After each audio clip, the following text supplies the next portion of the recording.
I've always seen things, but when I tried to express them as a child, I was always told to ignore it. There were people that I didn't know that came to me and said, I have this message that I keep getting that I have to deliver to you. All of a sudden, out of the shadows, a homeless man just jumped right in front of me. And he said, I'm a soul just like you. I love it. I wanted to understand the universe and who and what we are and what are we doing here. We're all part of this amazing soul wave tapping into each other. This was a major life changer. You are a light. You have helped me a ton. Thank you. You've given me the courage to live more from my soul. Millions of people are awakening. So wake up with Michele, the place to hear the best-selling authors and experts in the fields of cutting-edge self-help, personal growth, metaphysics, and spirituality. The soul path of awakening. Understand what living awake is. Hello, hello, hello. We are going live, pinging through the satellite of the universe to Earth. We are live. Hello, everyone. Lots of love and light to you. Come on in. Come on into the chat. Call in. Welcome. If you're new, I'm Michele. Welcome here. This is Awakenings with Michele. If you want to know more about what goes on here, you can look in the description box as well to get some info and insights. It's really great to have you here. It really, really is. Wow. Okay. Let's get settled in. I got my, hello, Sunray in the chat. Hello, chat. Like it. Hello, Sunray. So, yeah, get in, get comfortable. I've got my little, I'm doing a little latte here. I've got lots to share. And then we have a second half of the program. We have the awakening conversation, awakening dialogue. We do have guests at this show. So if you're new here, if you're just tuning in or you're listening to the replay, whether on any podcast platform or YouTube, we've been connecting here for a while, different platforms, but and growing and kind of shifting as well. But we talk all things, anything you want to call in about, but pretty much about, metaphysics, spirituality, esoteric wisdom and principles, astrology, numerology, Kabbalah, whatever, occult, all things soul path, soul awakening, soul alignment, soul activation, attuning to the soul, living more from the soul, and living more fulfilled to live your soul's purpose, your soul's mission, and all that entails. I'm also a starseed and a walk-in, so attract a lot of starseeds as well. So I want to open it up also just at the beginning of the program, let everyone know you can go to soulplayground.org. There are meditations there. There's an alignment meditation that you can download for free. If you want soul support, you want some kind of connection, you want to receive information about 3I-Atlas, and I do monthly numerology post. You can get the free tier on Patreon if you want more soul connection, soul support. You were like, hey, I really want to dive in. I want to do some deep work, or I want to learn, or I want to connect more.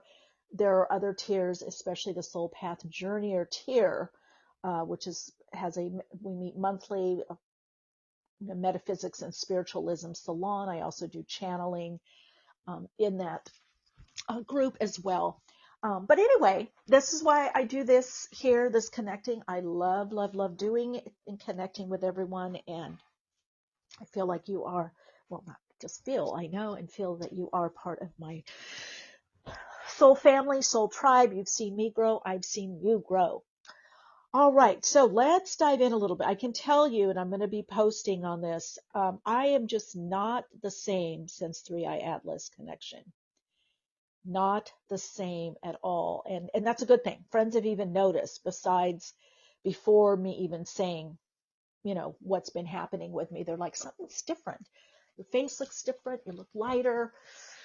Another friend of mine said, oh, your heart has been opening more, which that has been happening more and more. Some deep healing.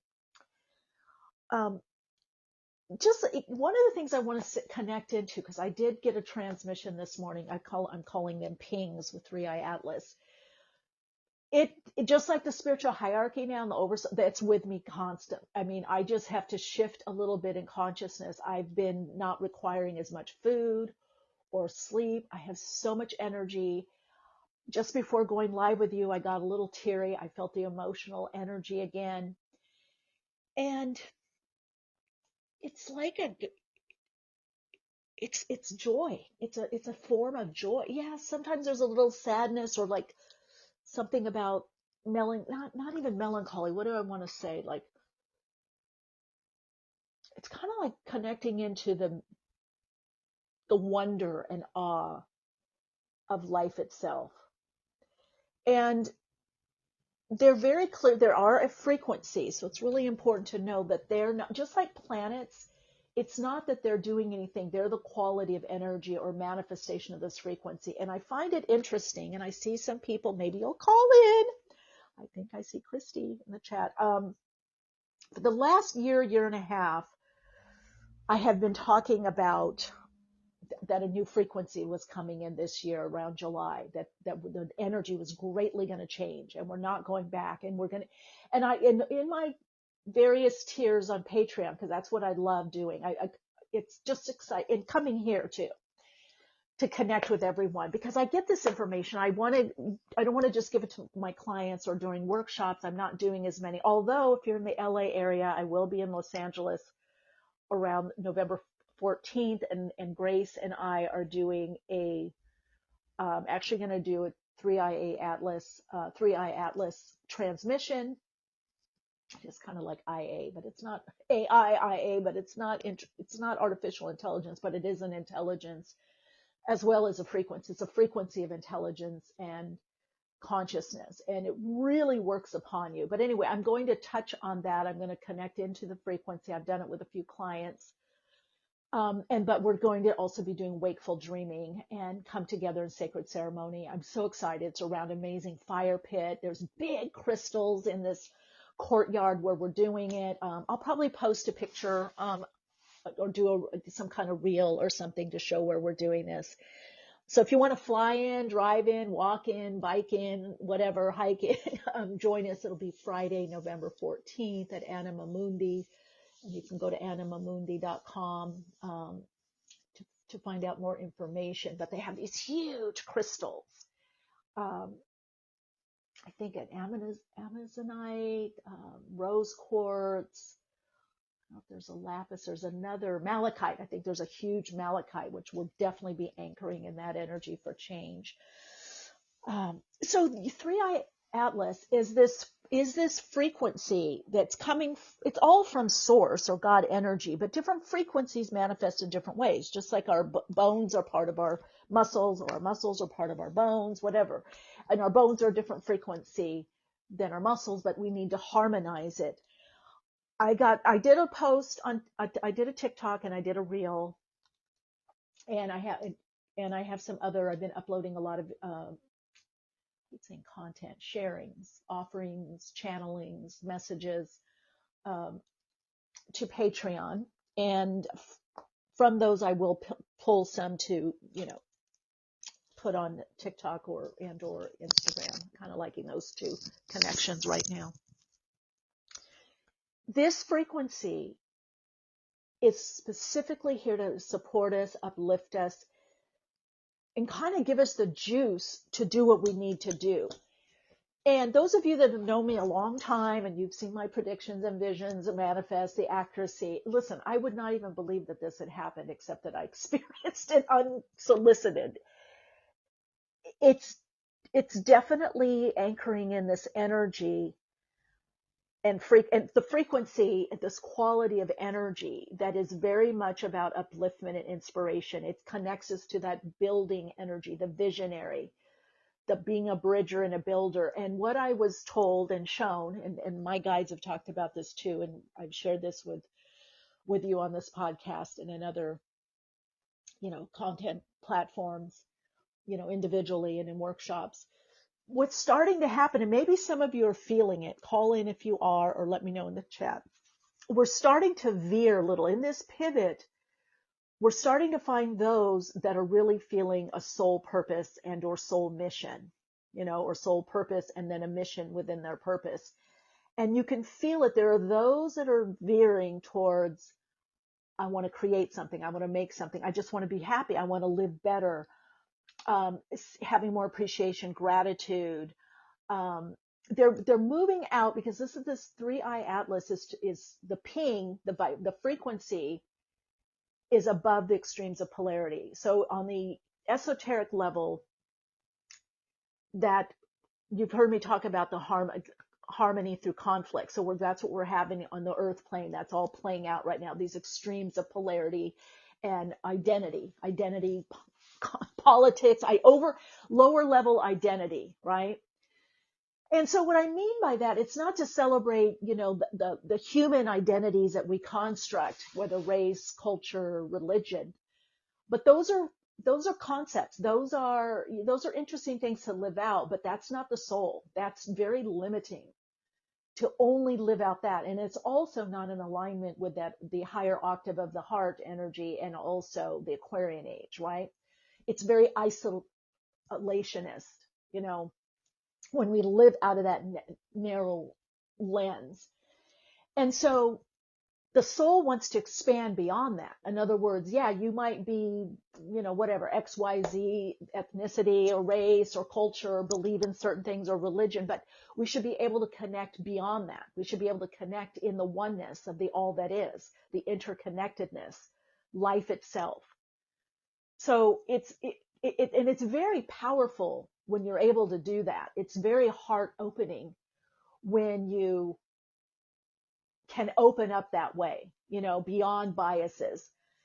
In the earth plane, the mainstream world, mainstream conscious will have a ways to go with that, because it's working out these disparities. And that's part of what we do on the earth plane.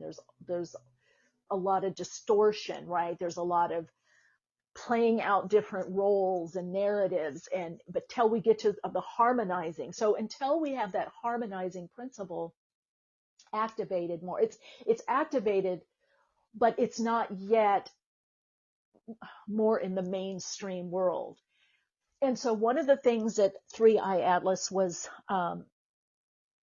transmitting to me, communicating, and it's a ping, it's a piercing energy, an intense energy, but also inspiring and uplifting. But it is like a signal. It's you pick it up. It's like, oh, hey, or you shift, you feel it. It's like a subtle shift, and you're like, wow, I'm in this. My heart is open. I feel so much.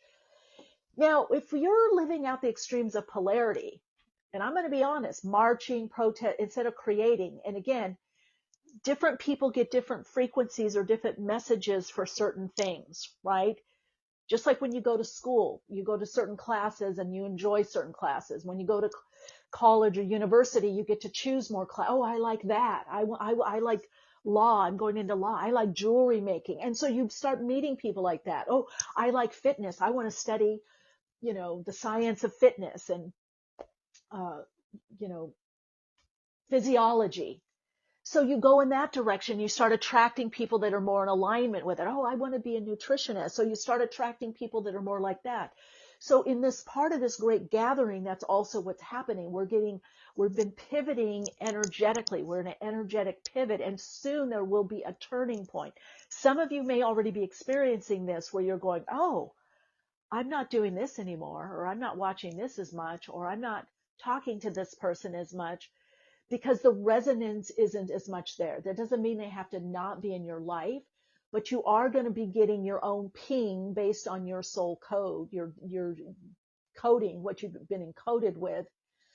And that's how we kind of find each other. I had a great conversation with a friend of mine the other day, and she's like, you got to do a reel on this. You got to do a post. And I said, well, I talk about this all the time in my workshops and in Patreon. I said, what happens is, we all get, we have certain codes that highlight our gifts or talents or what we've studied and we're good at. And then other people come in our life to show us. Like, I have a friend that if I want to get a lot done, I call her or I hang out with her or just on the phone. Like when, I can't do anything, I'm overwhelmed, I got to take a break, and boom, I talk to her or I go visit, and it's like I bring my stuff. I'm going to do this. I'm writing this. I'm getting this done. I'm doing this. Now, if I really want to rest or retreat, people come more to my house for resting and retreating, or they invite me over. They're like, oh, Michele, I've had so much company or so many people visiting or family's been visiting. I need your calm energy. I need your, So when we start recognizing what each of us brings to each other, we open up to connect more organically from a soul level. And it helps us on our path. It's a sense of support in acknowledging what other people are bringing to you, like this podcast or Patreon, or maybe somebody that you're following on Instagram, or you have a connection. And not in codependence. It's just that it's resonating with something in you and helping you bring that out. Well, that's what 3I-Atlas is doing. It's a frequency beyond the extremes of polarity. It's out of the polarity plane, right? And so it pings you or hits you with what you need to do. What do you need to do? What do you feel called to do? And maybe you don't think you can do it, or you don't have the oomph. It really gives you a lot of energy, heart opening energy, kind of a sense of, I would say, peace and calm, and perhaps even, sense of safety, I guess, feeling safer to do what you need to do on the earth plane. Because the call is the frequency. And again, it even shows when I know Saturn and Neptune have moved back into Pisces, but mid-January, they're going to be back in Aries. This is a new energy frequency that is about building and creating. I keep saying it's like the gold rush days. It's exploring. It's making your mark. And why is that? Because, and you see this not just as a psychic channel, but you see this in history. When things are dissolving, breaking down, in dynasties, if whatever you want to call it, empires, right? Collectives, governments, countries. When there's the breaking down, there's always those that see ahead and are already creating something new. They're the visionary. They create a new system. They create something that bridges the old and the new. So, everything is really orchestrated. I mean, even if you look at, we're moving in this time period of the messenger, the Messiah, and being the chosen ones, the anointed. That anointed, appointed was something spectacular, something individual within you. And so it's going to be more and more crucial that you understand where is your place, your true place, where you're getting really what I call that soul juice. You're getting juiced from the universe. You're getting that higher vibrational ping of inspiration and insight. And then you're able to follow it through, having the right support and positive triggers. So when it gets difficult in your individual life and in the mainstream world and the collective, you have that support. That's why I do this podcast for so many years. It's my part of my mission, and Patreon and other things that I do, is to give the support to those that are saying, hey, I'm a bridger, I'm a builder, I'm healing, I'm doing that. Even if you're doing it just individually so that you're living better, that's still radiating out. That frequency, that mental construct that you've now created and belief system and feelings around that is what the universe, what life picks up, what the creative intelligence of the universe picks up. And when that becomes more dominant. So one of the things 3I-Atlas was communicating, and, I really looked at it and I thought, oh God, this is so true. We're lopsided, right? If you've got the scales, like in the scales of Libra, right? If you're looking astrologically, or the scales in the Justice card of Tarot, we have collectively, and that's why 3I-Atlas is a ping. It's like a satellite. So it's hooking us up to make our signal stronger, to receive the ping and make our ping stronger, or our transmission, our broadcast, or however you want to look at it. We're too tilted. Well, it always happens this way, right? It's like you got a cold, you got the flu, you get worse before you get better. So we're tilted in the mainstream world, in the predominant consciousness we're tilted towards the victim consciousness, oh, poor me, fighting, anger, the extreme of polarity. We're on one extreme. It's like when you go sailing and the hull of the boat tilts up. We're tilted way over there. So 3I-Atlas is pinging the harmonizing frequency. It's not that there's not a lot of people getting out of that, narrative and that vibrational frequency and the construct around that. It's just that is stronger right now because it's more coalesced, it's more aggregated. So 3I-Atlas is helping to aggregate our pings and make them stronger on the etheric plane, right? Through the astral etheric plane, through the subtle energy, so we can counterbalance that other complex or construct of vibrational frequency and resonance and all that has in it, right? It's shifting. So it is that harmonizing principle. It's harmony through conflict. We have the conflict to find the harmony. We do that with ourselves individually. No, I don't want to do this. Yes, I do. It's like an intention, counter intention. It's a double bind. I want to lose weight, but I'm eating 20 brownies a day. Okay, what's going on? There's an inner conflict. Something's going on. And usually on the earth plane, it has to do with some kind of wounding, the old construct, power over, underpowered. It's the dominator, invader culture, and then feeling effect of that. It's being caught up in cause and effect and feeling that you're effect and you can't affect change. But the truth is we affect change very much through what we're doing individually. You have to be living it to affect the change. It doesn't work to just understand something intellectually or cognitively. Your life won't change, your behavior won't change, your feelings won't change, and you're really not affecting change in the world or in the universe. So when we start living it enough individually, our signal gets stronger, our ping, right? We're like on this great networking system. That's why we have the internet. So, you can just see there's all these different ways of looking at this, all these different outpicturing or offshoots or demonstrations of this, right? Metaphors of this. So as our signal is getting stronger, we're more in that opens us up to be part of the collective signaling, right? That's counterbalancing what's happening. So there is going to be the destruction, all of that is meant to, it has to happen. It's like cleaning out a closet. It gets messy. It's disruptive.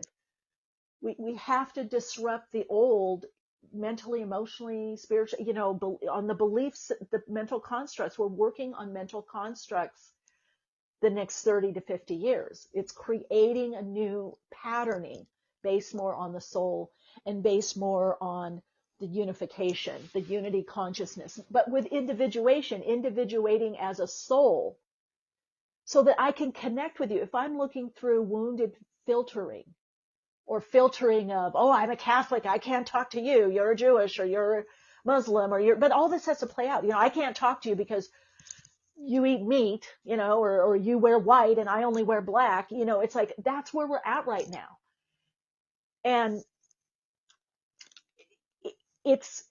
we have to have the balance. We have to have the polarity. We have to have the AC to the DC, right? The alternating current, the direct current. We have to have the electrical to the magnetic. We have to become more magnetic to receive the higher impulse, which is electrical. Spirit is very electrical. It's not just it's electromagnetic, but it has more electrical or electricity. That's why you get this ping. And so the more magnetic you are, the more you're going to be able to receive the ping from 3I-Atlas. Let's see, what does sun ray? I like the brownie. Maria, the brownie. I always go there. All right, Sunray in the chat, and we all have something unique and different to share with the world. Yeah, well, that's what this is all about. That's a big part of what this is about, is awakening us to share, getting the ping that you move past your resistance, because there's a lot of resistance. I talked about this a couple of podcasts ago, and I've been sharing a lot on the Patreon about this, the Soul Path, Soul Awakening community there, and Soul Study. It's a study group. It's not just a community. There's study materials.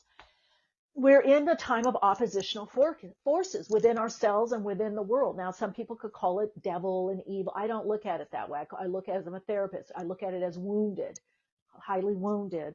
And I look at it as, a frequency and energy, a relating pattern. We have this relating pattern.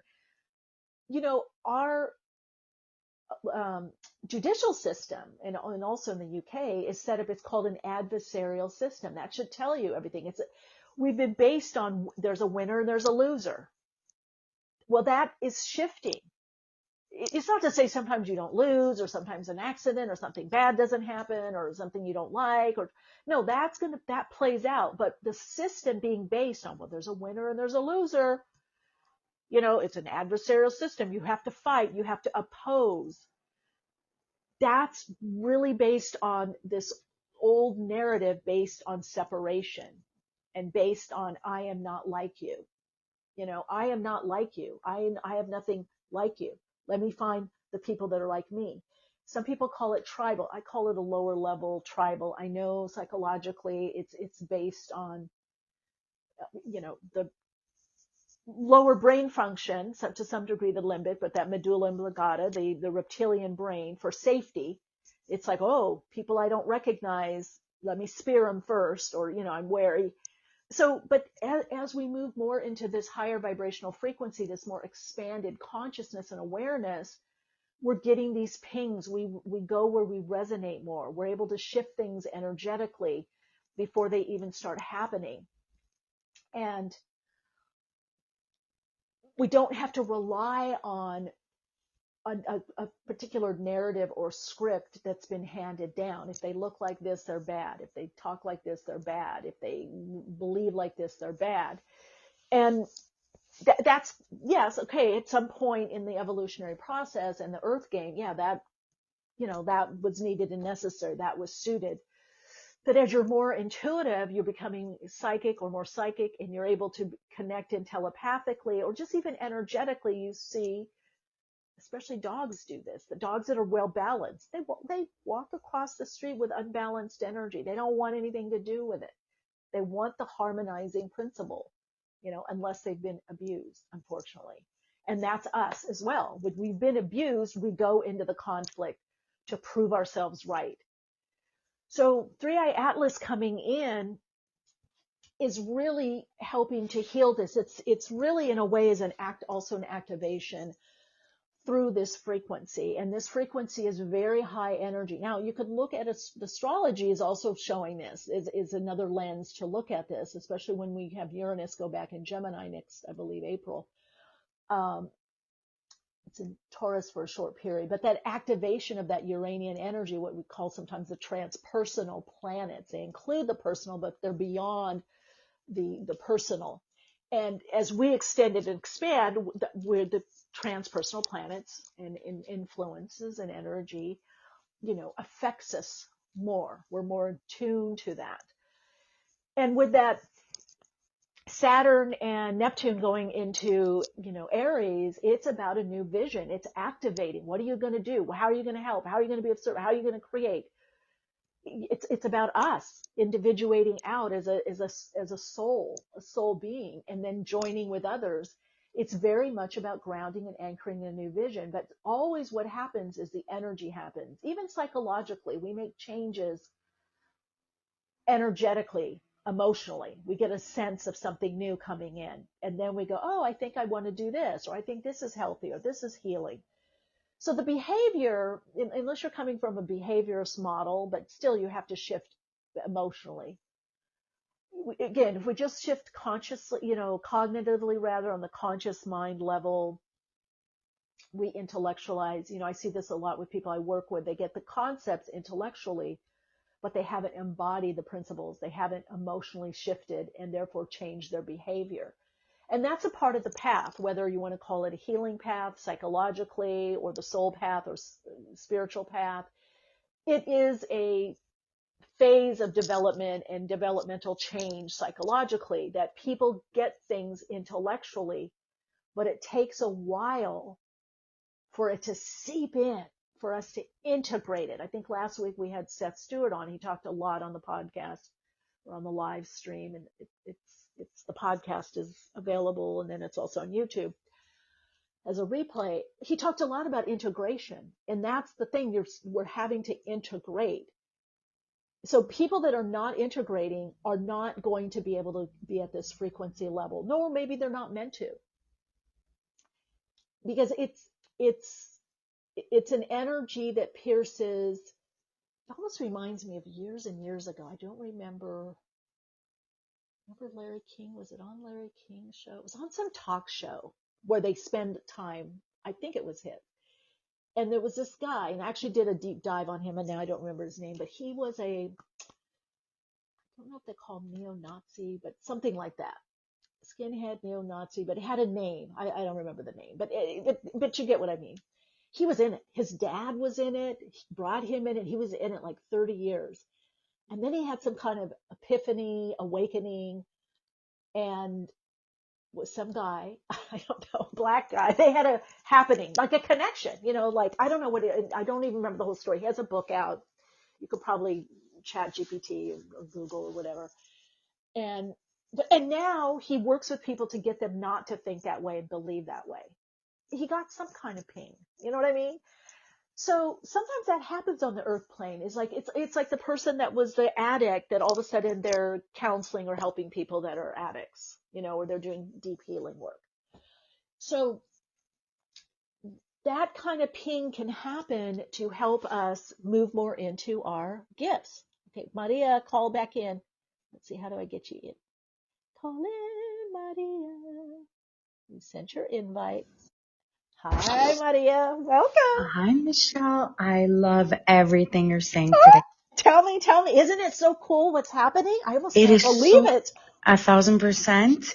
And it's actually clear. We understand. Well, I'm going to talk for myself there. I understand what you're saying and the changes, and I actually see it in our daily. Right? Yes. Even the way we think, or the way we even take it. When I'll speak for myself. The way I take my decisions, it's like, wow, it's just different. Yeah, very different. 1,000%. It feels different, right?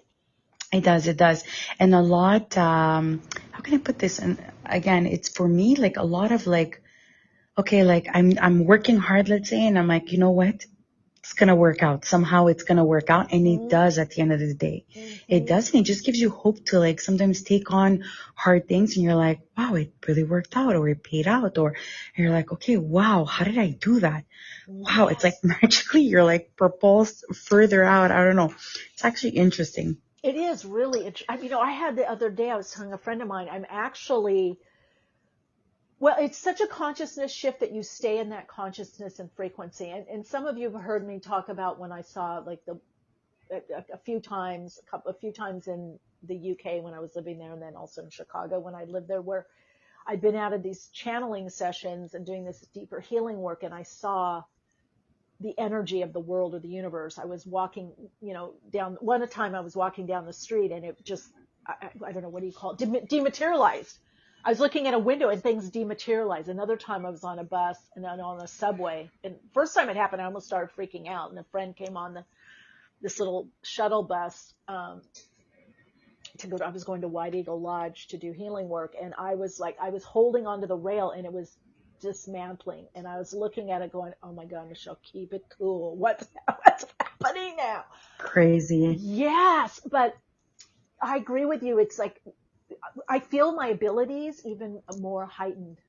My energy, Indeed. My psychic. Yes. It's like, and you're right. It's living more from this. Now, to your point, like you brought up, let's go 3 steps forward. Now imagine you're living this way. You're setting this new blueprint, this new model of not just to people around you, but energetically, where now we go, it's going to work out. We go to that. We go to the spiritual. We go to the psychic before the worry. It used to be the worry, right? It used to be, oh my God, what am I going to do? What's going to happen? I don't know.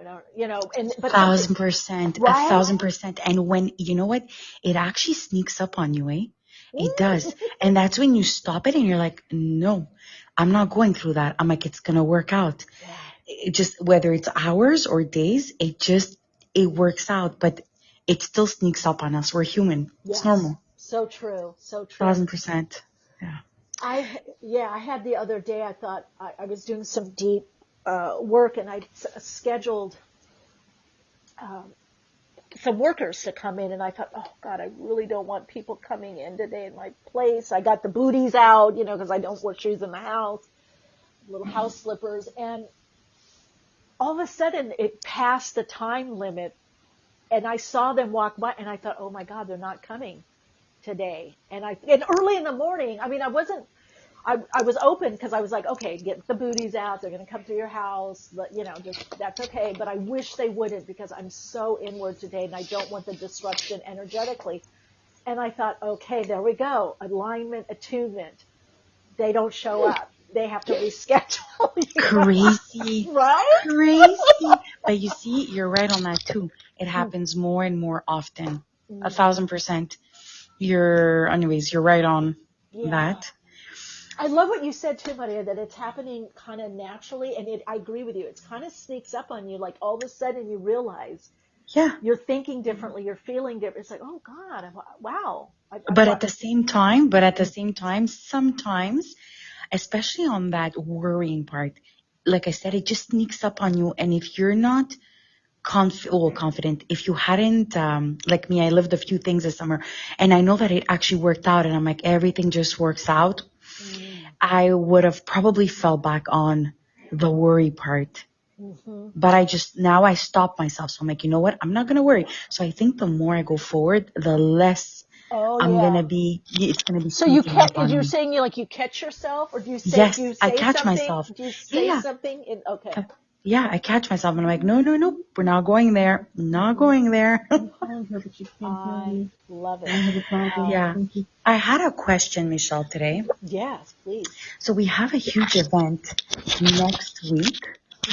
Like it's major for us, for the company. And I wanted to see, do you see that we're going to have success to that event? I feel you're building something. Somehow we are building something. Yes, we are. Yeah, you shifted some kind of focus, and maybe it's this energy coming in as well. Oh, hold on, Michele. Someone's microphone is open. Hold on. Okay, let me who's that? Hello? Maria? Yes, now I hear you. Okay, perfect. Okay. So, yes, I do feel that the building. So I feel like you're going to see some marker, some level. And I would say right now for you really trust your intuition, or you're feeling your gut. Like, I should call them, or I should, okay. Because that's putting you in some kind of alignment and on the right track for building. So it's not going to be boom off the charts, but you're going to see the indications. Ooh, something's here. Something's good.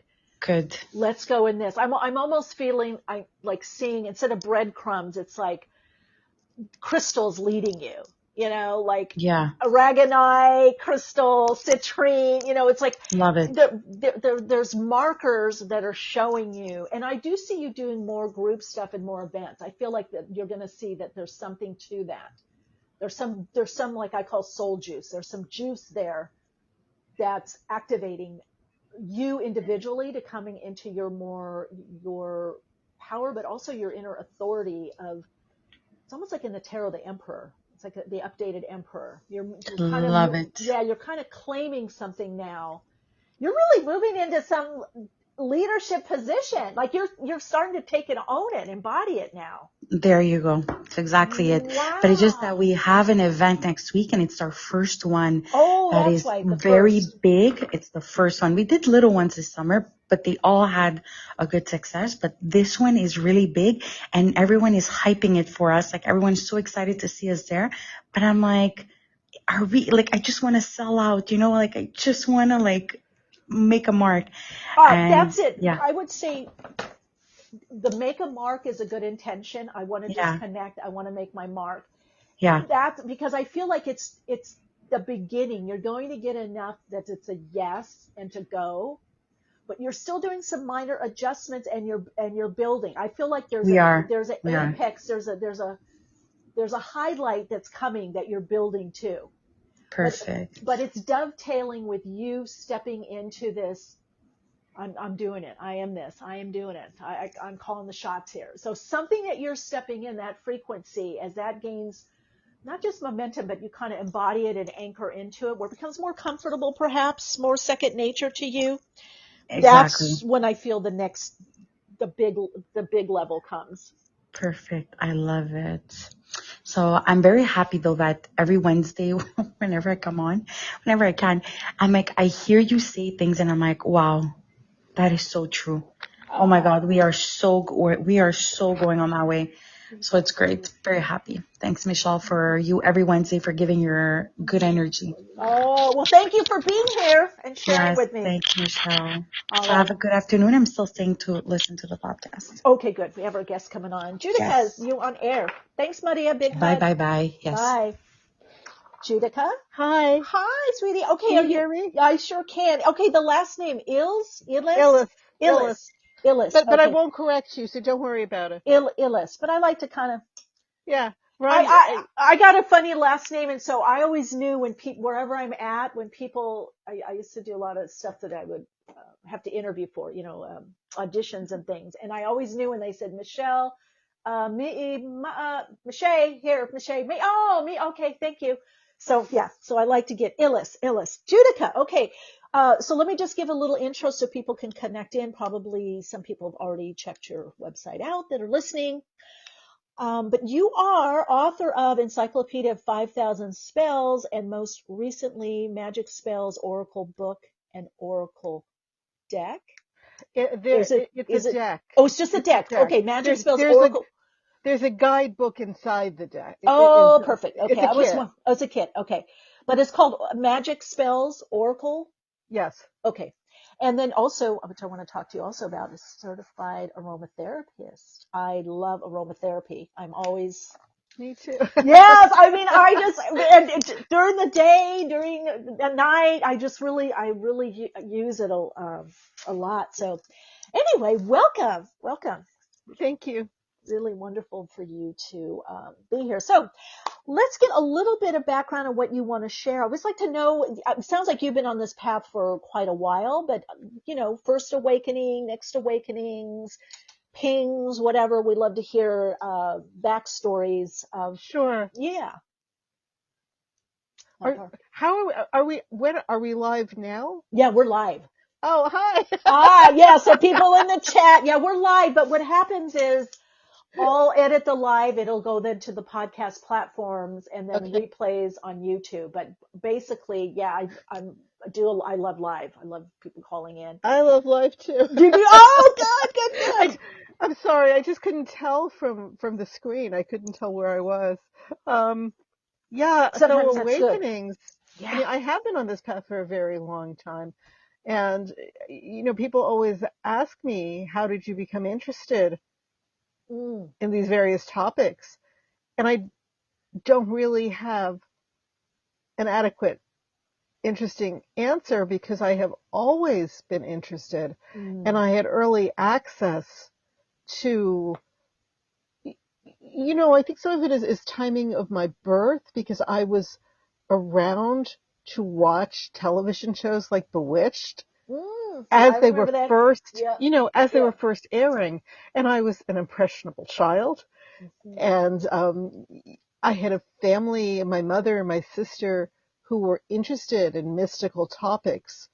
My mother taught herself English by teaching me how to read very early, and they never stopped me from reading anything. We had astrology books and numerology books and all sorts of books. My sister brought home tarot cards, Alan Watts. We had books at home and they were available to me.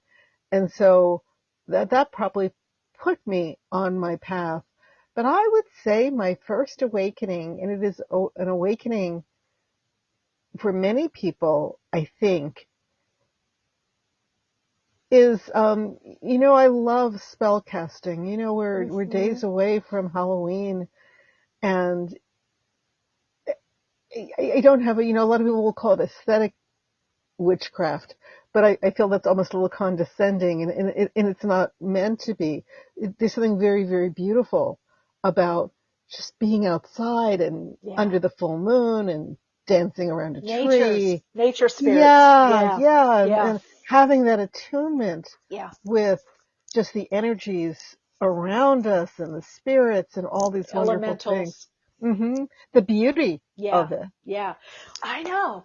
So beautiful. But I think, I really think we're going back to that, because really to embody this higher frequency energy, this new Yeah. consciousness, you have to embody it. And which means we got to feel it. We got to connect back Right. into nature, right? Right.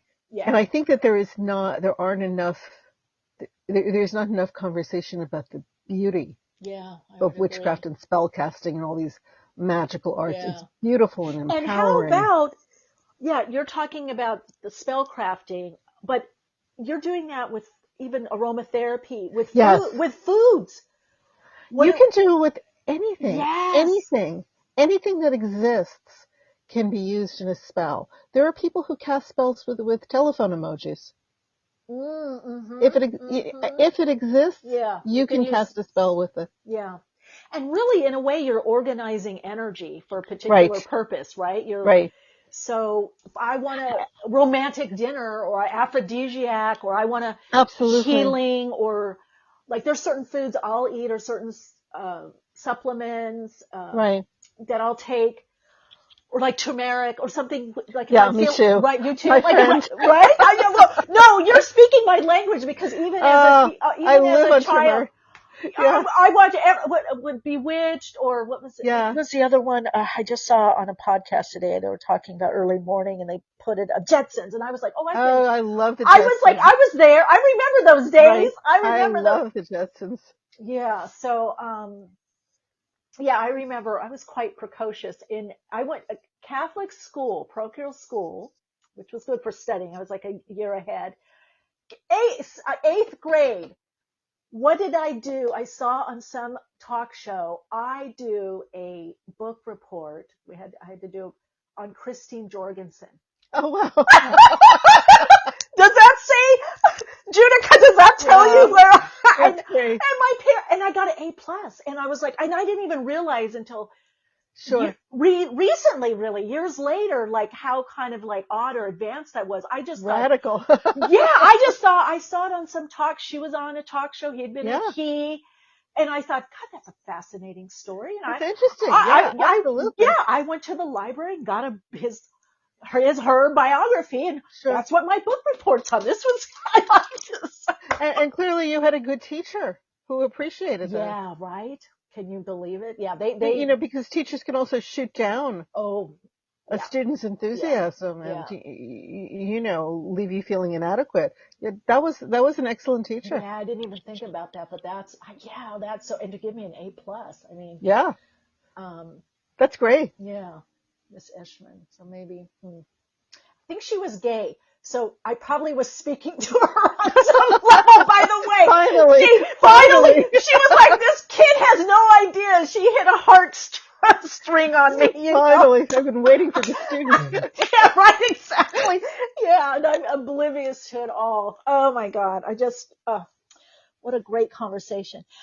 So Judika, I love this, because I feel like this is like the third wave that's coming in of the reluctant light worker, the ones that really are holding that juice, that frequency, and living it, are now coming out more, like the rays of light are a bit brighter. Yeah. We're like waves, it just keeps coming. Mm-hmm. There is a very, very ancient cleansing spell, a spiritual cleansing spell that involves you have to stand at the ocean and allow 7 waves to hit you. And it sounds so simple, but it's not. If you have ever tried to do it, first of all, the waves can't be controlled. They come from all different directions. You think when it's about to hit you, and then it veers off, and you lose track. You're counting. Was that 5? Was that 6? And so you sort of have to start all over again.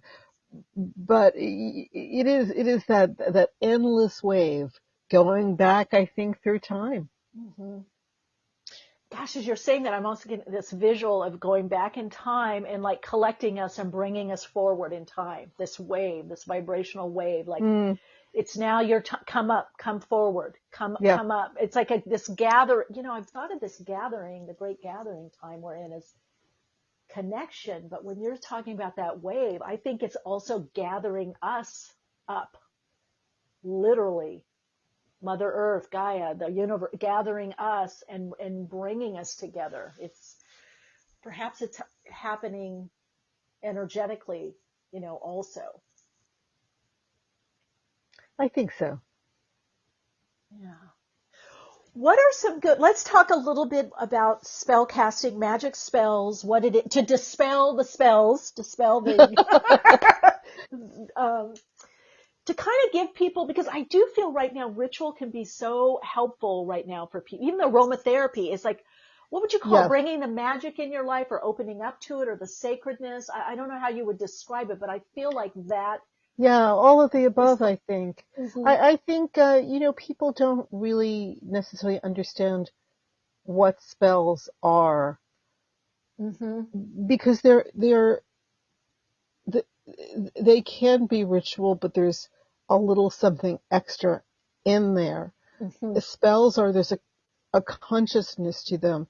And the best explanation that I know comes from an ancient Egyptian creation myth, in which, the Egyptians had many pantheons and many creation myths, but in this particular one, the creator, having completed creation, looks out upon it and realizes that all is not good. And in particular, human beings are destined for heartbreak. And so the creator creates one last thing, which, as best as we can recreate the Egyptian pronunciation, was something called Heka, Heka, as we spell it. And that is magical energy. And that magical energy was created in order to help us ward off the harsh blows of fate. It's there to be tapped into to make our lives better. And magical energy itself is a naturally occurring radiant energy. Everything has it. People have it. Sounds, songs, herbs, plants, aromas, colors, numbers. If you can conceive of it and it occurs, it has some sort of a radiant energy. And what a magic spell does is harness that energy for an intent. Yeah, that's for so a important. goal. If you can emphasize, I was just having a conversation with someone the other day because they were talking about lighting a candle. I go, well, you're harnessing the energy. Right. It's not just like, oh, I went and bought the candle, lit it, and now something's happening, Well, right. And sometimes, you burn a candle because, you need light or to set ambiance or, Well, they were talking there. It was about a third person. They were saying, oh, this isn't working anymore. I bought the candle, it didn't work. But they didn't, what you're talking about, the harnessing, that was, wow. Yeah. So I will give you a tip. Okay. First of all, nothing in life is guaranteed. What is it except maybe death and taxes? So magic spells are a mystery. Sometimes they work better than we think they will, and sometimes they don't work. And I do write about this in my books. Often it's very interesting to analyze why they don't work. And if we take an aspirin for our headache and it doesn't work, we don't say, oh, well, I guess I'm just going to spend the rest of my life suffering. No other pharmaceutical will work for me, or there is no other remedy. We keep going until we find one that does work. And that's the same with magic spells. Okay. One of the things, a tip to make a magic spell be more likely to work as you want it to work, is, first of all, to set out your intent, your goal, in clear, simple, present day, language. It's always in the present tense. It's not, I will find love, I find love. Or I have love. It's like Motown. If you need help, look at Motown songs. Motown songs are almost always written in the present tense. And that was deliberate. And, the same thing for a spell, because otherwise it's always a little out of reach. Right. And that, again, is not as easy as it sounds. If you are doing a healing spell, you're doing a healing spell because you need healing. And odds are you you are in pain or something is out of balance or you're ill, something is wrong, but you have to say to yourself, I am healthy. You're willing it to be so. And then what you want to do is visualize the end result. What you have to see the desired goal. Just bring it up in your mind and hold it. And it will help you refine what you really want. Because often we long for something and we're not exactly sure what it is. And we know we want something. We want a change. We want an improvement. And so we cast a spell, but it's very vague what we're looking for. The more precise you can make it in language and actually seeing it.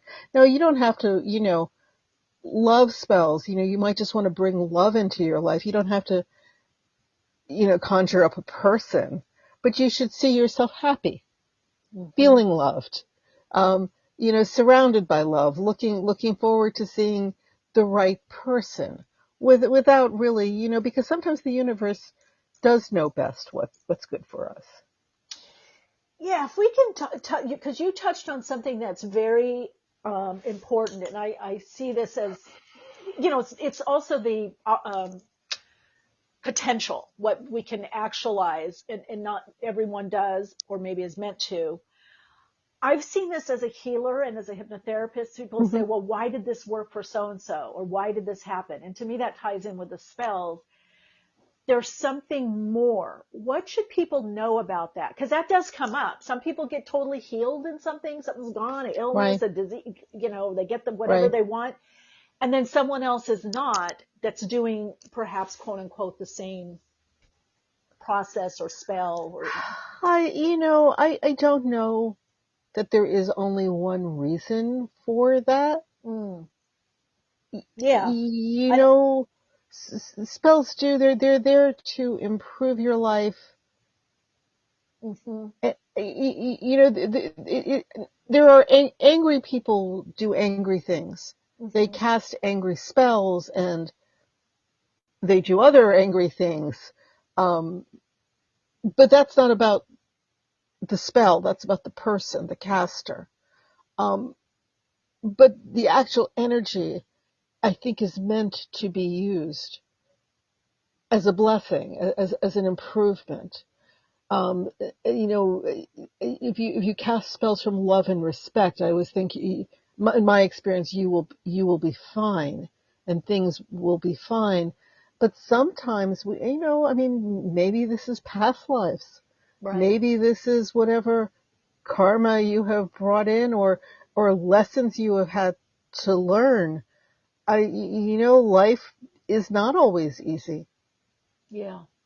And that sometimes that's just, I speak for myself. I've had experiences and I was not happy while having those experiences.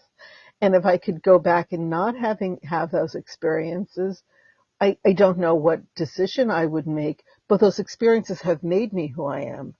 And I think they've made me a better person, a more compassionate person. So it's not as simple as we're gonna, it's not a magic pill that we take and everything is fine. Yeah. I think that's important to mention. And sometimes we know why, and sometimes we don't know why, and I think that's important to bring in the mix, that it is a mix. There could be other things going on. One of the reasons I find, I'll give you two. Okay. Reasons why spells don't work. Sometimes we are casting a spell for something and we're very sure we want that something, but actually in our heart of hearts we don't. We are casting the spell, let's say, for professional or academic success, but really it's to please someone else who wants that for us. And we know that it will make them happy, or they will love us more if we are this kind of a person. But actually that's not what we want. And it's a little bit like driving with a parking brake on. the spell is kind of asking you, do you really want this? Do you really want this?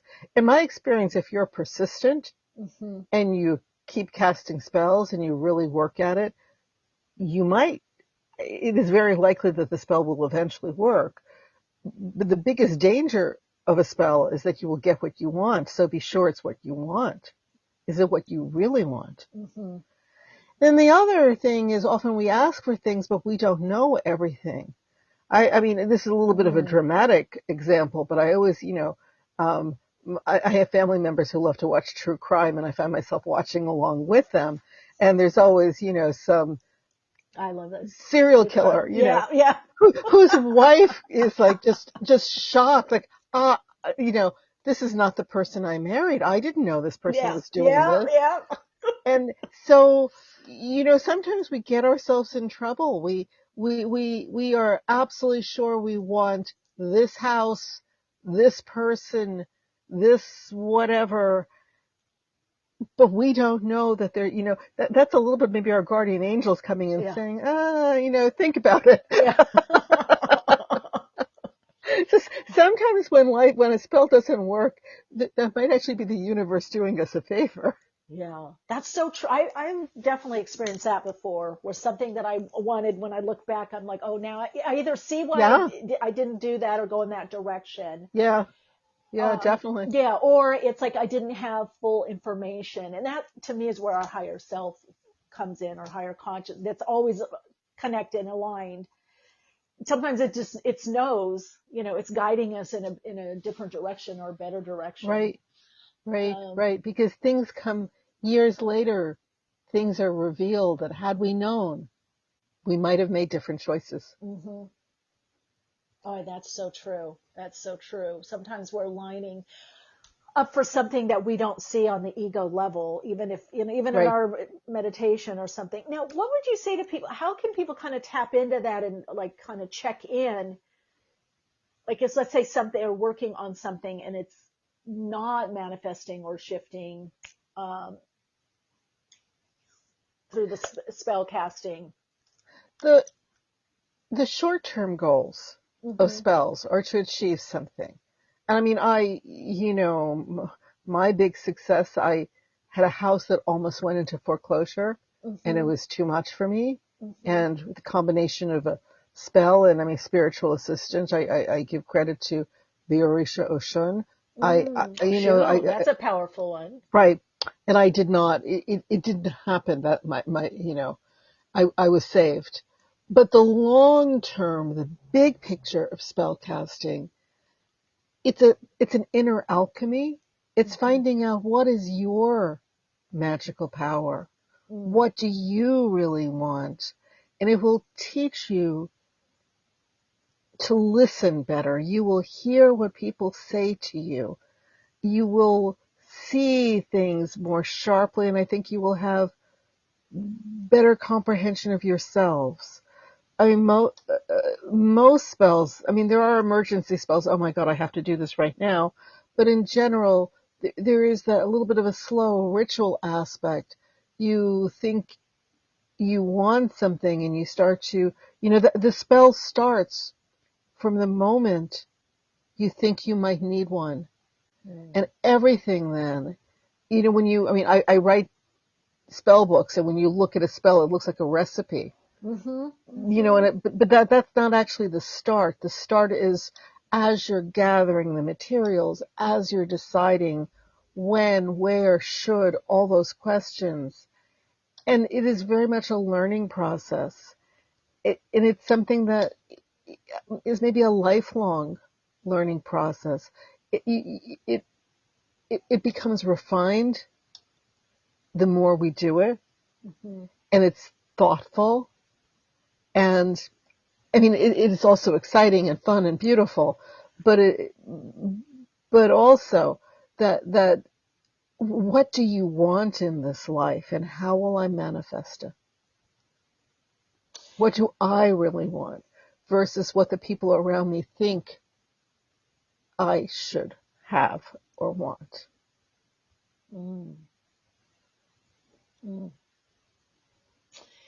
Now, in a way, you're opening up to this, and you using this consciously, this energy, right? This Right. magic, this frequency, right?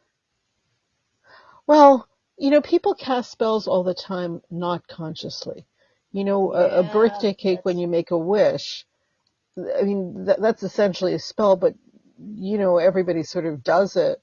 If you make a wish upon the moon, you're not necessarily thinking of it as a spell. An effective spell is an awareness that you're doing something consciously. Yeah. Talk about, that's so true. I mean, in a way, it's kind of like that. There used to be this song, something you were always praying, be careful what you're saying. And it's true, Yeah. right? Right. Absolutely. I know, isn't that a cute one? Yeah. I think that was. Well, not to be negative, but I mean, the most unconscious spells are curses. People curse themselves. They curse other people all the time. I can't do it. I'll never do that. I'll never make any money. I'll never be happy. He will never love me. He'll never love you. The people say stuff like that. They're not thinking of it as a curse, because most people imagine a curse as something very dramatic, with, may this and this happen to you. But those things are actually they put blocks on people and on yourself. You're going to love this. Years and years ago, I worked with this woman who got married, then got divorced, and I don't know, she was getting up to 50s or what, and really wanted to meet someone, really did the repatterning work, went in, and we call them vows and agreements. After her divorce, she was so angry, and she was always saying and commenting to people, I'll never let that happen. I will never let someone get that close to me again. I'll never. Right. Right. Do you know we got rid of that vow, that agreement, that decision or spell, as you would say? And 6 months later, she met someone, got engaged, got married. Oh, that's great. Well, and sometimes at that moment you feel that way. Never, though, is a big word. Be careful. Well, and also with the energy, that carrier wave, that energy, she anchored that sucker in. And to her point, she was a very powerful creator or manifester or spellcaster, if you want to look at it that way. But what you're saying, and I know it's not like to micromanage everything we think, but I do hear what you're saying and I think it's a good idea. We got to check in. What mantra, what spell, what prayer, what are we putting out there? Right. And I think, we can't micromanage, because that's, our minds work, and some people's minds work, with more frequency than others. But we can, if we catch ourselves doing it, we can self-correct.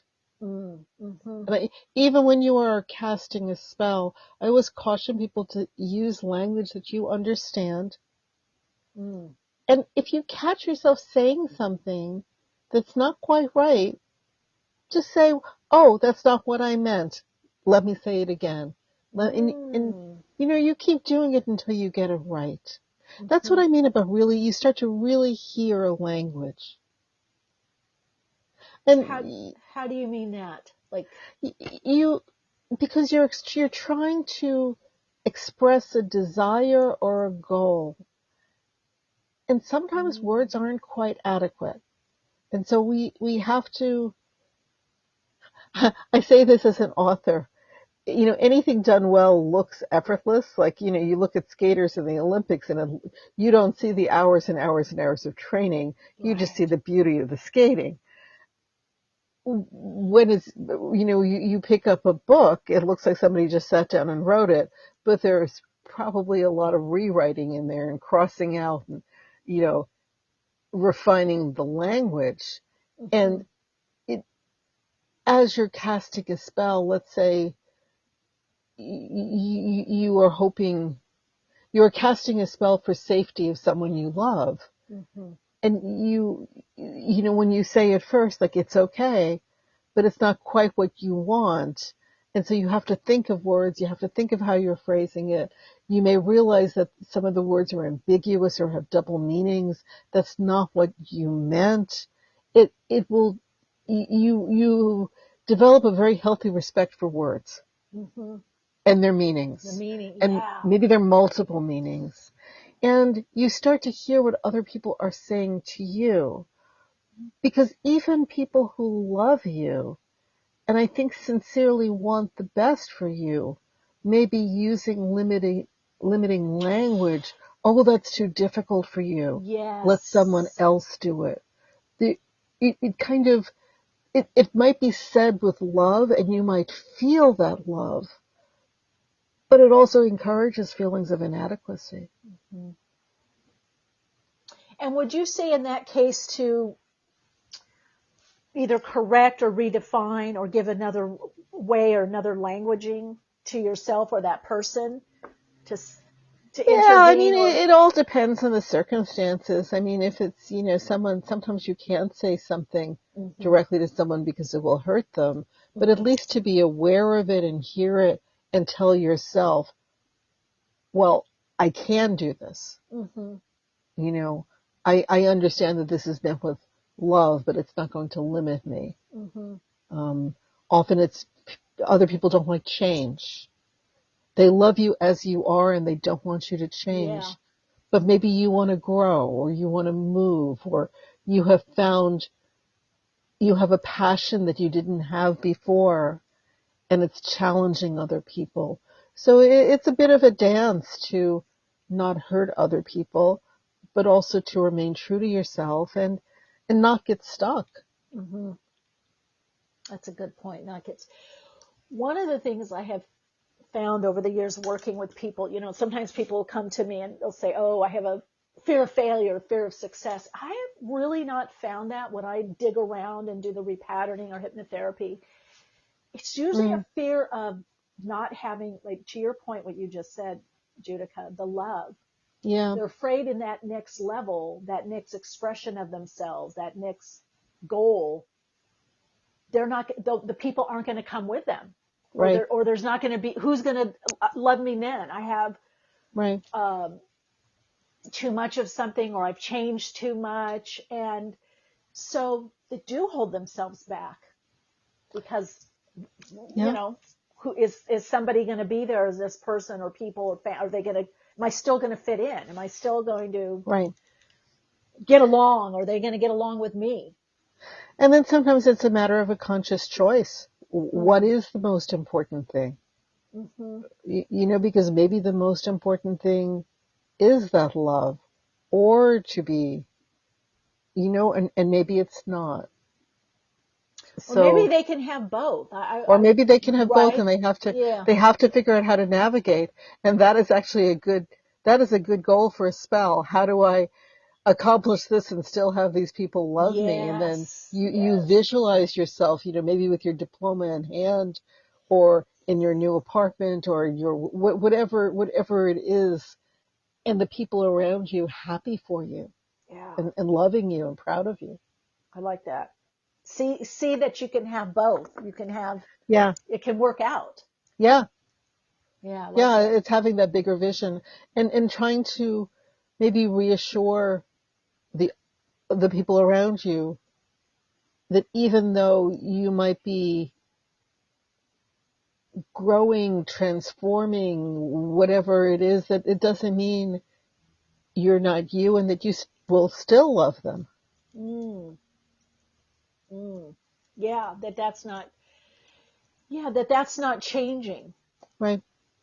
The love, the connection can still be there. And maybe that's even something to ask, do I, having that discussion, maybe, with someone, Yeah. And, I mean, those are the things, oracles and cards and divination. How do I let the other person know that I'm not leaving them by also pursuing this new passion? Yeah. Because that happens more than I've seen people stop themselves on their path. And we've even had conversations on it where I'm like, and they'll agree. I'm like, okay, it's looking like you're stopping or pulling back. And I even had one client one time say, well, why would I still want to be with that person if I'm changing and growing? And I go, because maybe you love them. Maybe that's not all about they have to do everything you're doing and in the way you're doing it. And they're still together. It's like, so I think it's empowering what you're saying. Like, how can I do this? Or I can do this. I guess you would say I can, right? You Well, put it in the there's so affirmative. many questions here because Is it meant? What is the priority? And, and when I say passion, I don't mean like for another person in a romantic relationship necessarily. I mean, a passion for, I have a passion for divination. I have a passion for aromatherapy. Those are very old and long, and maybe you have discovered a passion to study some sort of history or genealogy or something. And can you, maybe for whatever reason, other people are not encouraging you to do this, but can you? Is it a soul-killing thing not to pursue it? And that's something. It's you sort of need to explore your own soul's nooks and crannies, and what does it need? What does it need to flourish? I like what you said. Is it soul killing? Yeah. So you might have to do some kind of self-inquiry is what I'm getting from you. Yeah. Because, you may decide, well, the love is the most important and I want these people to be happy with me, therefore I am not going to pursue this. But is it something that then makes you sad and bitter? And maybe they won't love you for a lot of other reasons. Yeah. Life is complicated. Yeah. Yeah. I like that. It is. And it's, I always say, we're complex. Yeah. We have all, these parts moving and they move in different ways and readjust. And that self-inquiry, looking at where am I at right now? What do I really need? What's going on here? I think that inner dialogue can be so powerful and helpful. And crucial sometimes, very important sometimes. Not to ignore it, but to, at least internally to pay attention to these things. Yeah, to start that. That's making room perhaps for that. Is that part of to make room for that self-inquiry, I think. Yeah, I think so. So let's talk a little bit. I want to know also the oracle. I love oracles, by the way. I think they're so... The Magic Spells Oracle, the new one? I'm holding one in my hand. Are you? Oh! Yeah, it was just published. Oh, let's talk about... who's saying that? Bailey, yes, divine time in the chat. I jumped on at the most divine time. Yes, you did, sweetie, in the chat. So let's... I've got quite a few books. Now, is this your first oracle deck? It is my second, although they are very different. Okay. I joke that, in 2025, I woke up one day and I had become a deck creator. But it's true. It just sort of happened. I published a deck earlier this year on protection. They're both magical protection spells. And then we did this Magic Spells Oracle. Protection Spells is a really lean, stripped down deck of 36 cards. It's a little guide to protection magic. People have been telling, the thing with oracles is they can be almost anything you want them to be. This Magic Spells Oracle is a little more, it's also 36 cards. It is based on the elements, air, earth, fire, water, with 2 balancing cards. And there is a guidebook. Each card, there's a spell attached to it. But there are also spreads. You can read it if you like to pull a card every day to see where you are, you can do that. You can use it in spell casting. You can read them interpretively, or you can use them to, further your studies in elemental magic. Yeah. I think also using them along with tarot, if people are inclined to that. I think, and then sometimes oracle deck. Sometimes when I want to get a different information or different slant on things, I go to the I Ching, or I have certain oracles. Yeah, I love I Ching. Right? Yeah. I'll go and I'll get, it's like, okay, it's still channeled or psychic, but still coming through your filter, Michele. Get another influence, right? Oracle Kuan Yin too, which is more obscure, but I love it. There are numbers. There are the sticks, and Yes, you get yes. pick a stick, and then there are poems attached to each stick. And That's I find it interesting. very, very effective. But I like all different kinds of cards. I'm a tarot reader also. I've been a professional tarot card reader since 1988. There are probably people listening who weren't even born then. Yeah. But this was Magic Spells Oracle was very interesting for me because it is the team with which I created 5,000 Spells. Right. And every book that is published, anything that is published traditionally, inevitably there's a collaborative aspect to it because you're working with editors and proofreaders, and it's not like you yourself alone handwriting this document. And my editor, for years they've been talking about doing something inspired by 5,000 Spells, and finally, I mean, this is it. She really wanted to do something elemental. So you tied it in. She wanted to do something elemental, and it's not, people tell me that that's how they came to the magical arts.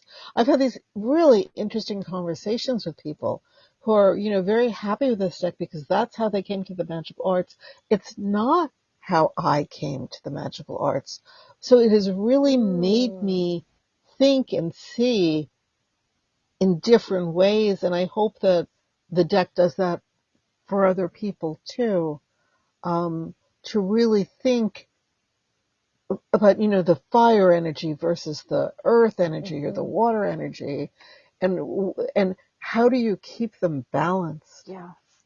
And, it's my deck, and I wrote the book, and I'm the one who picked I didn't draw the images, but I did pick what they would be.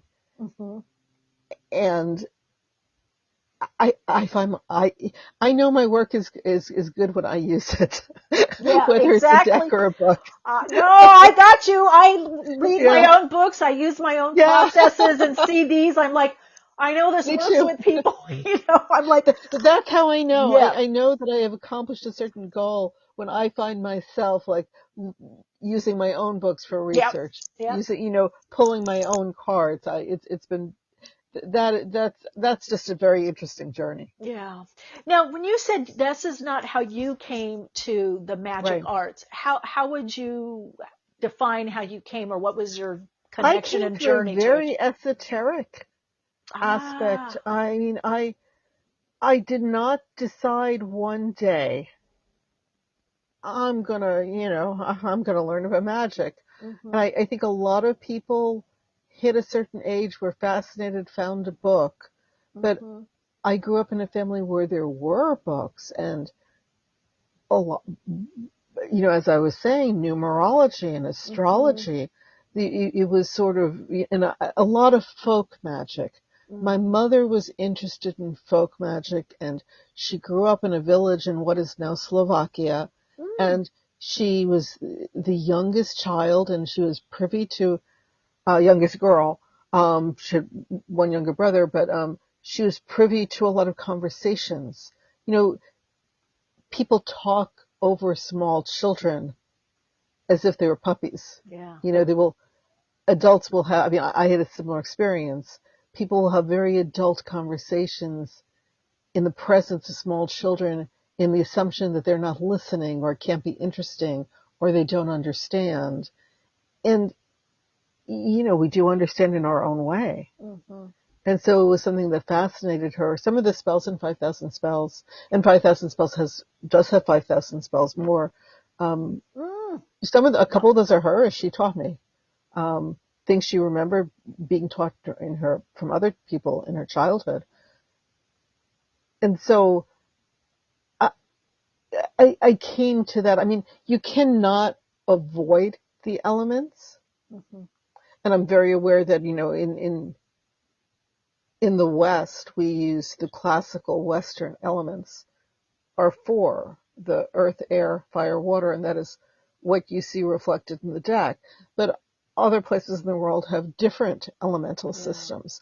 But and ether, and the ether, very important. Sure, the quintessence in China, you have metal. And metal. Metal is its own. Here we tend to, metal and earth are together, but they're considered separately over there. And, all the systems work. They're just different systems. It's like, different medical systems work. You can't necessarily combine them all at the same time, but they work independently. And so it was something I was aware of, but not something that was the basis for my practice. And as I was doing it, it made me think why, we have, so each of essentially there's suits in the card deck. There are earth cards, air cards, fire cards, water cards, and they're marked. You don't have to figure it out. They're marked as to what they are. And there's a crystal for each one. But why is one?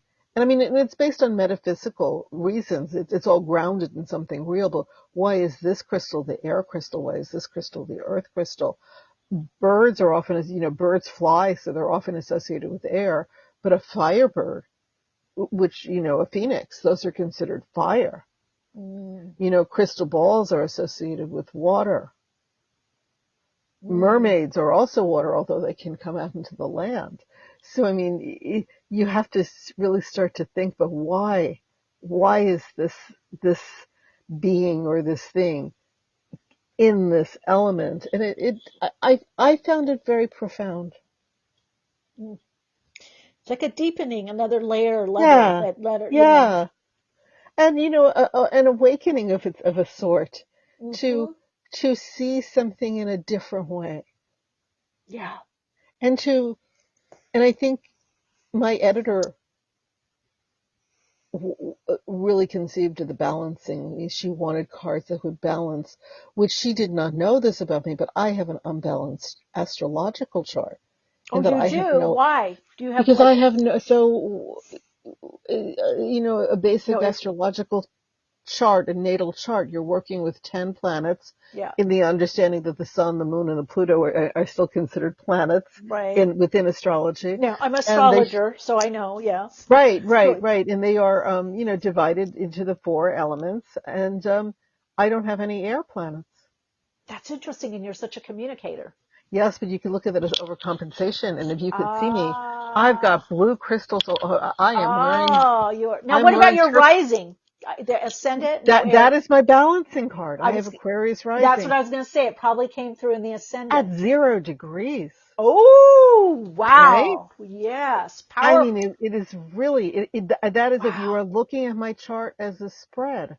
Yeah. I have a balancing card, and that, I mean, it saves me.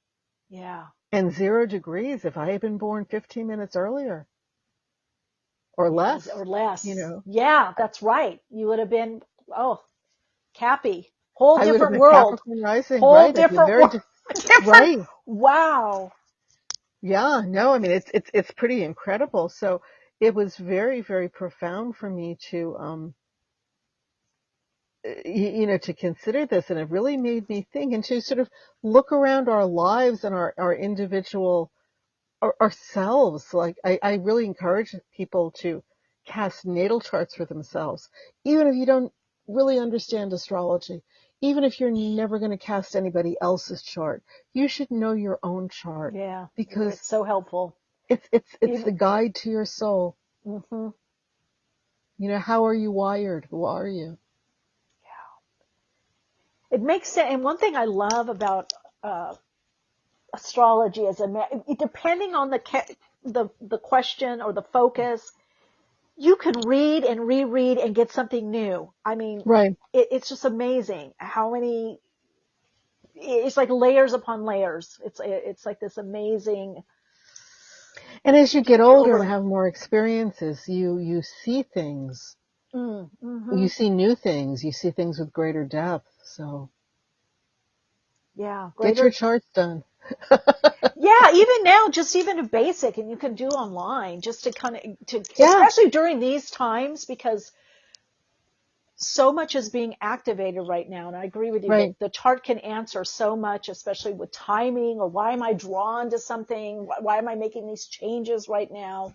I taught a class last week, and I mean, I taught a class on personal elemental magic, and I was encouraging people, you can go online, get your chart, and even if all you do is see how many planets do you have in which element, are you missing any elements like me?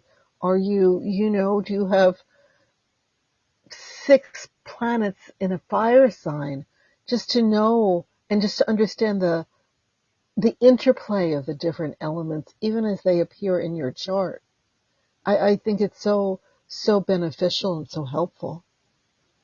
And I think going back to spell casting, it will, I think it will give you maybe a little bit of a clue as to what kind of spells might work best for you. Oh, I like that. I was going to ask you that. 2 things. One is, let's say the imbalance, or you have a preponderance of, let's say, earth. What could that mean, and what's the balancing point? And then how do you determine what spells are better for you? I think that if you have a preponderance of earth spells may be easier for you. Mm-hmm. And by earth spells, I mean, and you have to understand you can cast a spell with anything and everything. And so crystals, the herbs, plants, dirt itself, there are all sorts of spells that involve getting dirt from there are justice spells that involve gathering a little bit of dirt from a courthouse, the grounds of a courthouse, the grounds of a police station, the grounds of, so as an ingredient. Mm-hmm. So I think that I'll give you an example for myself. My primary element is water, and those are easy spells for me to cast. It is very easy. A lot of spells are cast in a bathtub, or you go to the ocean or another body of water, and those are very natural spells for me. They're not challenging. I do them, with relatively little effort, as opposed to some other types of spells which might be challenging and hard for me. And I think that a preponderance of earth, I know people who lack earth. Mm-hmm. I know, and often being grounded is very difficult. Mm. A lot of it is really sort of that simple, a preponderance of earth. Maybe difficulty in taking chances. Difficulty in, you're kind of set in your ways a bit.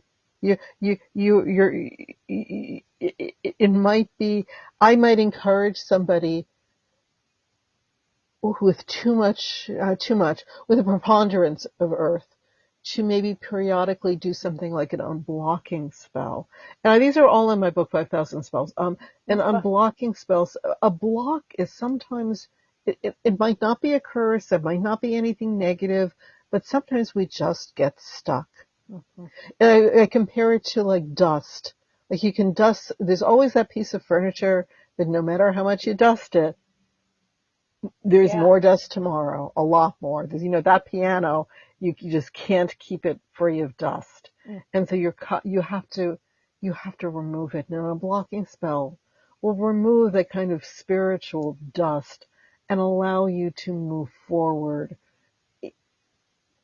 easier, with more flexibility, more visibility. You can see where you're going. Not so much resistance. I think a lot of earth sometimes gives you the power of inertia, which can be a good thing sometimes, but not always. Not always. Yeah, it can be a lot of maintaining, stabilizing energy. But you may need to break up that density. Now, Judika, we have a question in the chat. I have a question. What would you suggest for someone that is blocked and their finances? I don't know, with their finances, they're saying, and their finances. Maybe it's that's always a good one. I'm trying to think of a good unblocking spell off the top of my head. I will tell you that I have a lot in my book You do with 5,000 the spells. 5,000. Okay. But I'd like to give you something here so you don't have to, you know, the reason for 5,000 spells, people ask me, have you done all 5,000 spells? And it's, oh my God, goddess forbid.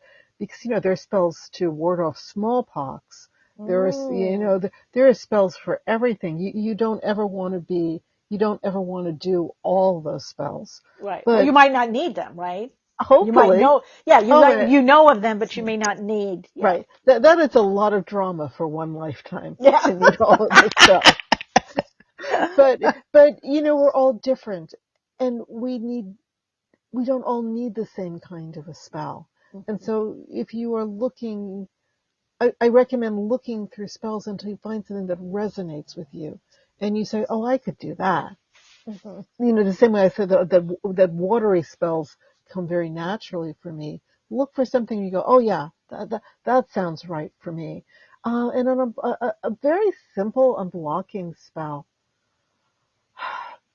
I recommend, this is just, it's good practice, especially for a lot of people. If you do any kind of divination on a regular basis, if you're a massage therapist, if you come into contact with other people's energy, bathe in salt, throw salt in your bath water on a regular basis.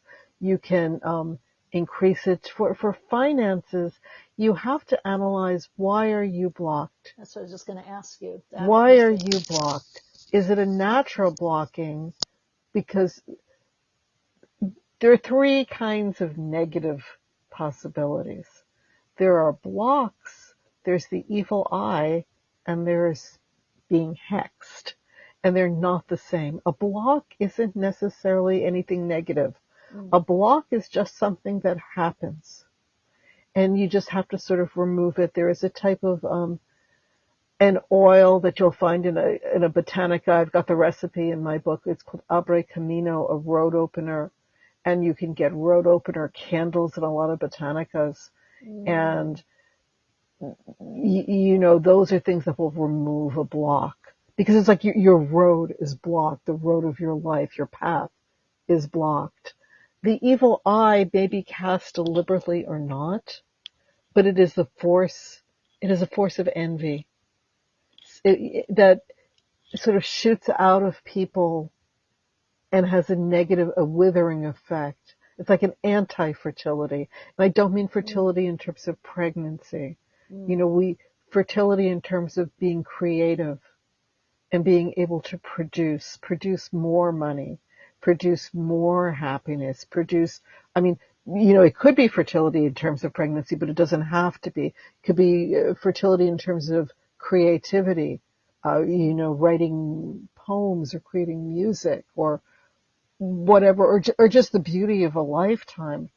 This is the opposite, where everything withers and just nothing gets better, and you can't make money, and you can't get pregnant, and you've got writer's block, and so there are removals for that.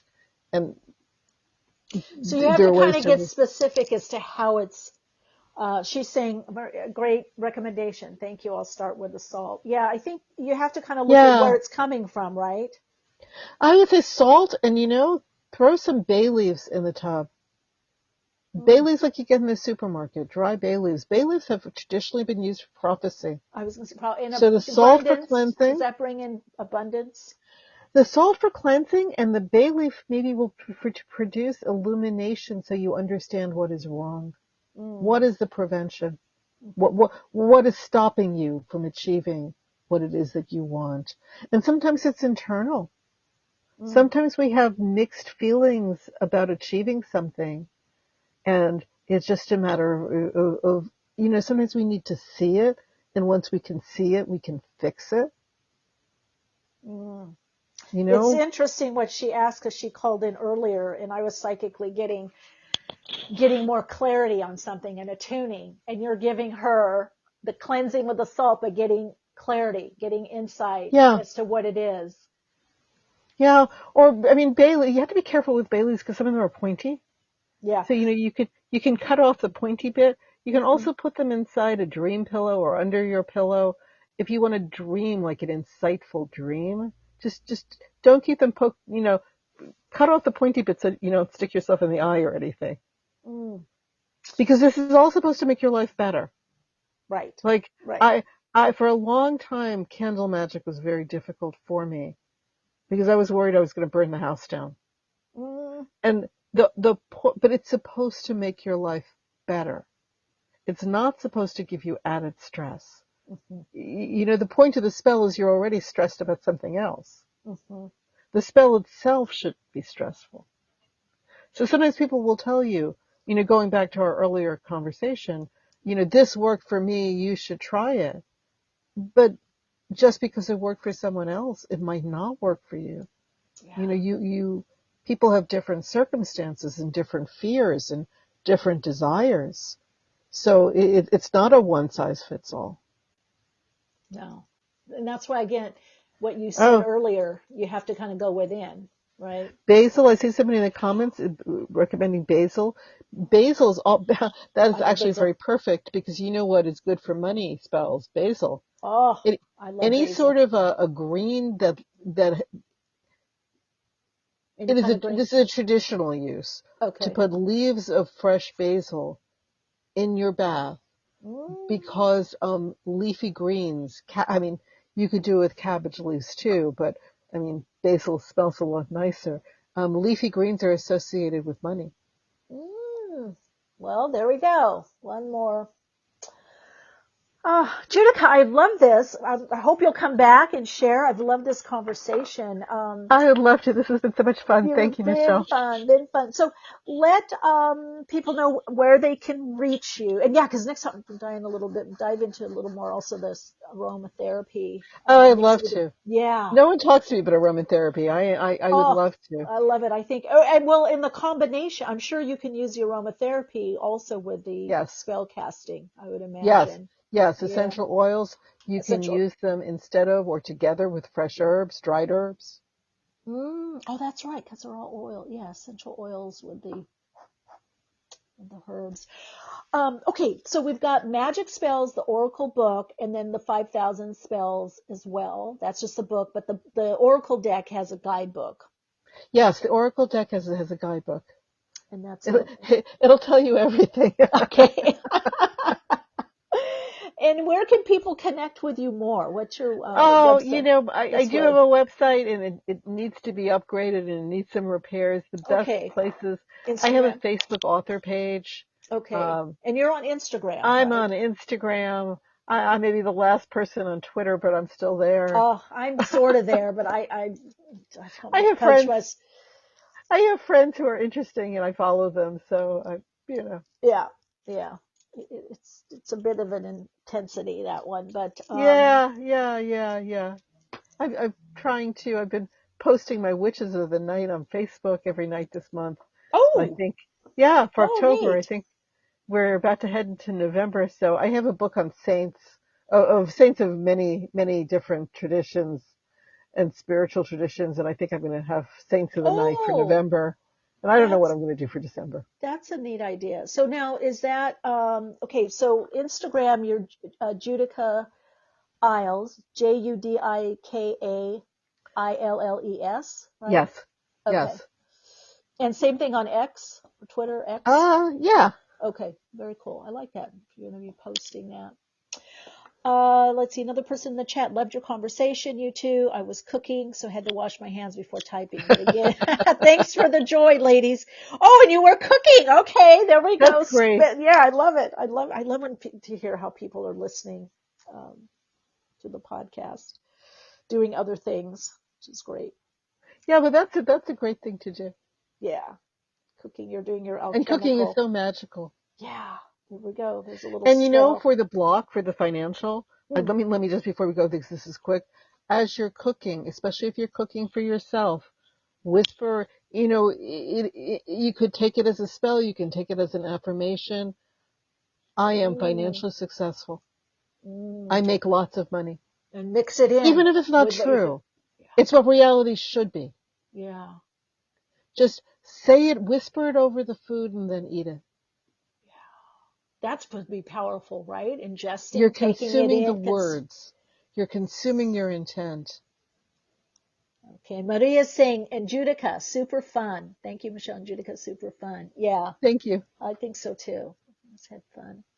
Yeah, good insights and good, I love what you're saying. I just think by what you're saying, people just get involved. Just start trying, experimenting. Yeah. Give Find that your own play. magic. Yeah, find your own magic. Love that. Wow. Okay, Judika. Till next time. Thank you so much for being here. All right. Thank you so much. You too. Take good care. Bye, everybody. Bye.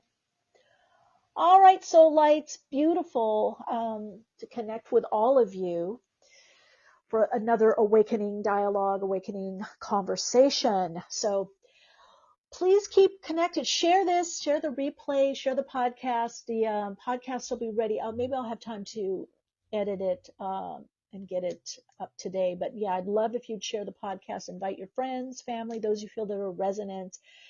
Thank you, Maria, for calling in. I love when people call in. I really loved what she was saying about this energy frequency. And 3I-Atlas, as we're talking about that frequency that's coming in, which is that magic. Just remember, it's a frequency, getting out of the extremes of polarity so that you can get that ping. It's a frequency, it's a signal. You're hearing it. Your antenna is picking it up. Your satellite is beaming a signal. You know, you're getting this transmission, but you're transmitting as well. And so it's kind of a match, right? It's an alignment, attunement, it's a resonance. And more talk on it. I have more to share on it, and I want to hear more from all of you, how you're doing on this path. And if you're having any blocks or issues, we can talk about it. We can have some suggestions or some ideas. But just prepare. Your life is about to radically change. It is already changing. You're probably feeling it. Something is a little different. Sensing it, feeling it, intuiting it, thinking differently, feeling a bit differently, being drawn to something new. You know, we've got a major change, big foreseeable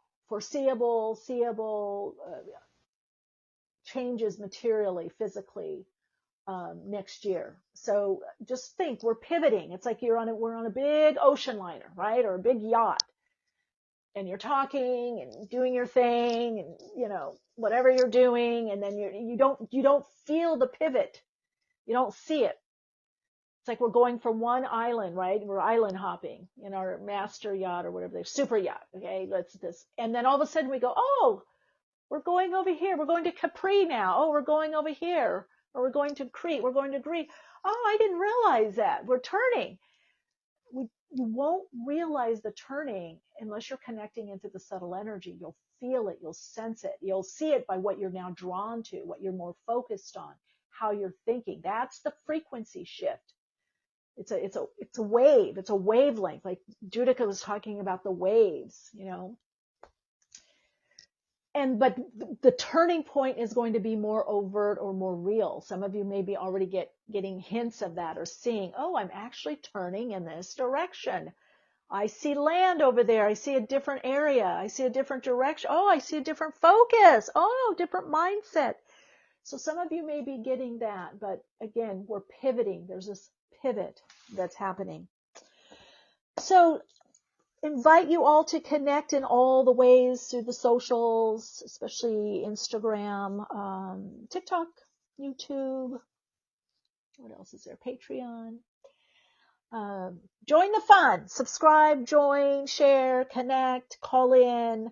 You can email me, info@soulplayground.life or awakeningspodcast@gmail.com with questions, ideas you have, anything you would like to share or ask. Email, you know, it's funny, I've got email questions and I haven't gotten to them yet. I got to one or two of them a couple of weeks ago.